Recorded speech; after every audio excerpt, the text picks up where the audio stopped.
Hello BookTube, it's Connie and I just wanted to come in and do a little bit of a currently reading and maybe a weekend reads. So anyways, currently reading, we'll get started with the first book. I just finished my book club book, which was A Girl from the Garden. It was an okay read. So then I immediately started In a Dark, Dark Wood, which is by Ruth Ware, and it's supposed to be kind of a spooky book. A woman who is an author gets invited to a friend's, I think they call it a hen weekend or something like that. It's kind of like a bachelorette weekend. Her friend that she hasn't seen in 10 years, lost touch with, invites her to a weekend that was set up by a different friend that she doesn't know, and it's at it's out way out in the boonies, out in the woods, and supposedly something bad happens there. So I haven't gotten to that point yet, but I am about 100 pages into this. I started it last night, so I'm hoping to finish this tonight or tomorrow. And then I'm not 100% sure, but I'm thinking I will start my next month, May, for my one book club.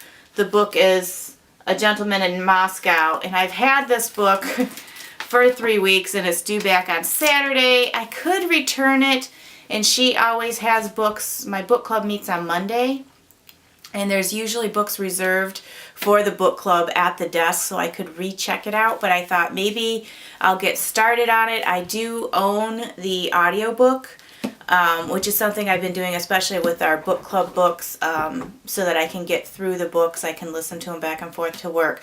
So I was thinking of starting this. I'm not 100% sure if I'm going to do that, though. I'll try and get as far as I can and then have to turn it back in. I may not be able to finish it this weekend, but I do have Friday off and then Saturday and Sunday to read as well.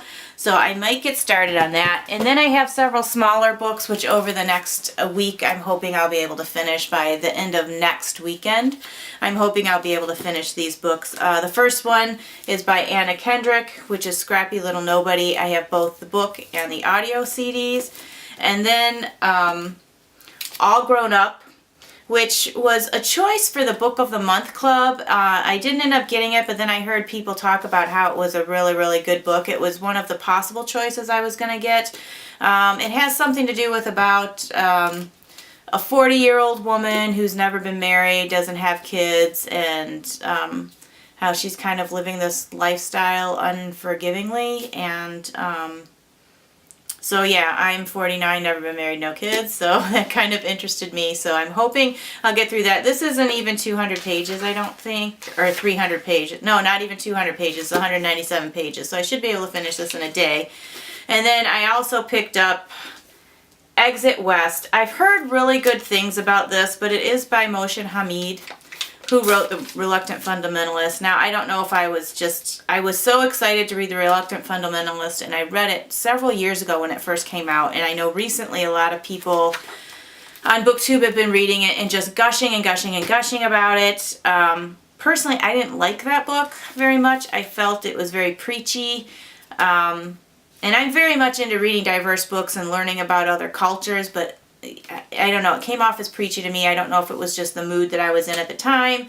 I don't know if I would feel different about it now, but I picked this book up and thought I'll give him another chance and just see how I feel about this book.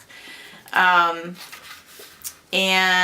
this is 230 pages, so again, not very long. So I'm hoping I can get through those books in the next 2 weeks, and if I don't pick up A Gentleman in Moscow, I may actually be able to get through all of these books by Sunday. So, and then I also have next Friday off. So 2 really, really good weekends, reading weekends hopefully coming up. But I do teach spin classes, so I picked up a couple sub jobs. Now I teach spin classes like Sunday morning at 9:15, and it's an hour-long class, and then I teach Monday through Friday at 5:45 a.m., which is why I have a very hard time reading after work, because I'm just exhausted, and once I start reading, I fall asleep.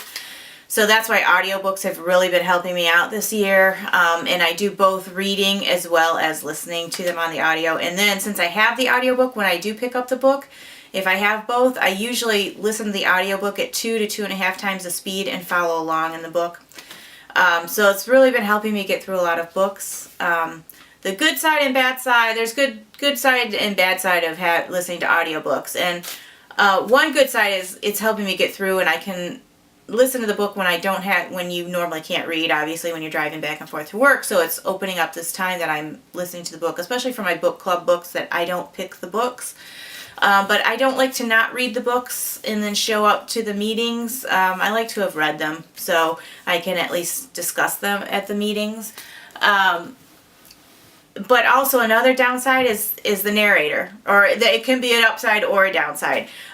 So if you have a really fantastic narrator, or they put together a really fantastic audiobook, like Jimina was a fantastic audiobook, and I think I want to pick up Illuminate, even though I read it last year. I may pick up both the book and the audio again and go through that like I did with Jimina, because they have like a whole cast, and they did a great job on Jimina.